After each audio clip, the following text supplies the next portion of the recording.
Imagine someone so generous, their kindness actually broke a country's economy. Sounds impossible, right? But that's exactly what happened with Mansa Musa, emperor of the Mali Empire in the 14th century. He wasn't just rich, he was the richest person who ever lived, with wealth beyond imagination. His empire was a powerhouse, thriving while Europe struggled. Mansa Musa's story is about gold, faith, and the wild consequences of extreme generosity. He ruled a vast, powerful empire. Think real-life Wakanda, but with gold. When he decided to share his wealth, the world would never be the same. His journey to fulfill a sacred duty accidentally turned the global economy upside down. It's a lesson in power, responsibility, and how even good intentions can create chaos. And this chaos? It glittered with gold. Mansa Musa's story is as relevant today as it was 700 years ago.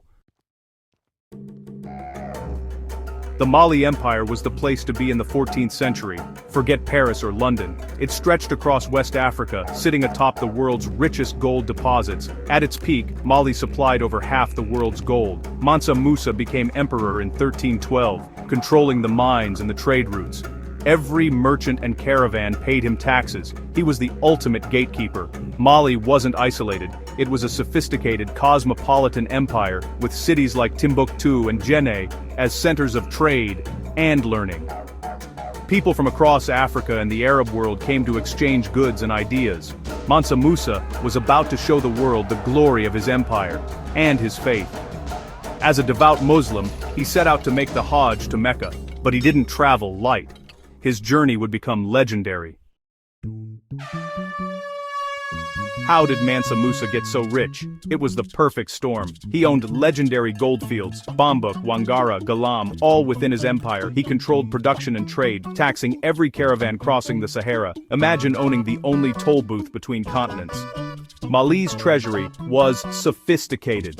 All gold nuggets belonged to the emperor, keeping his reserves massive. Gold dust circulated among the people, but the big stuff went straight to Musa. His absolute power meant he could direct resources and set taxes at will. This combination, owning the source, controlling trade, managing finances, and wielding total authority, made him an economic force of nature.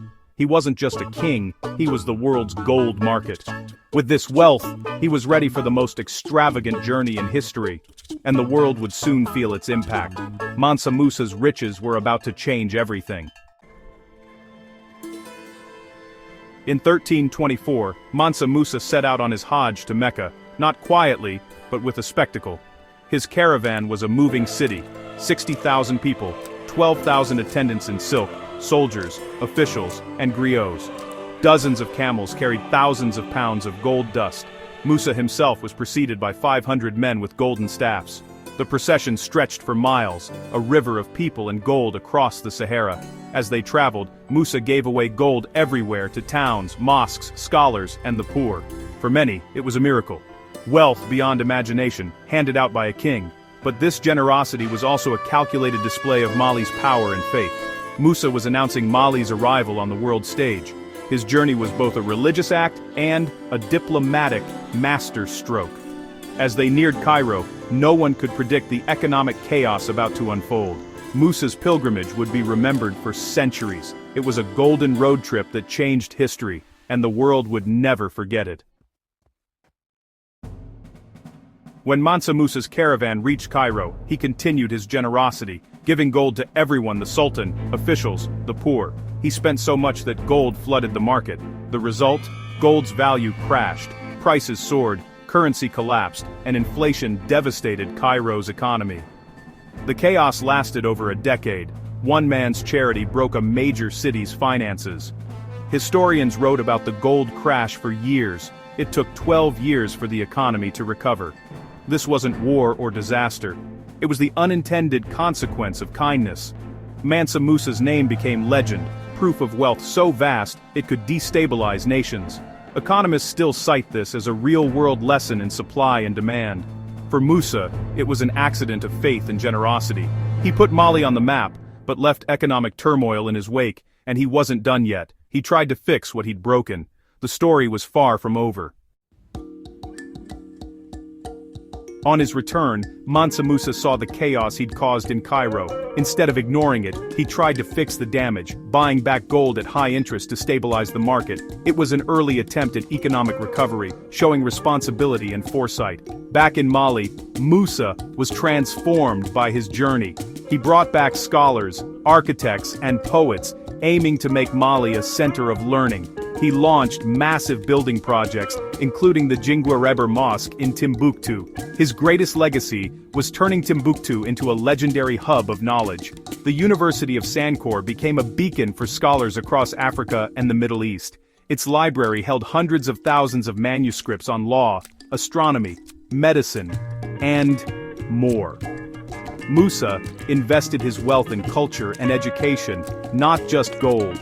He sparked a golden age of scholarship in West Africa. His impact lasted far longer than his fortune. Mansa Musa's true legacy was what he built for future generations. How does Mansa Musa's wealth compare to today's billionaires? Jeff Bezos and Elon Musk look like amateurs next to him. Estimates put Musa's fortune at $400 billion or more, but it's really beyond calculation. Unlike modern billionaires, Musa controlled the source. More than half the world's gold.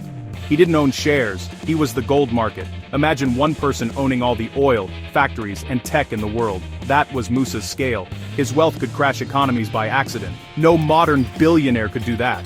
His story is a unique case in economic history, but his legacy is more than numbers. He's remembered as the king who built libraries and universities, not just as the richest man ever. He crashed an economy with kindness, then tried to fix it. Mansa Musa's story challenges our ideas of wealth. It's not just what you have, but what you build and give. True wealth is measured in knowledge, culture, and the legacy you leave behind.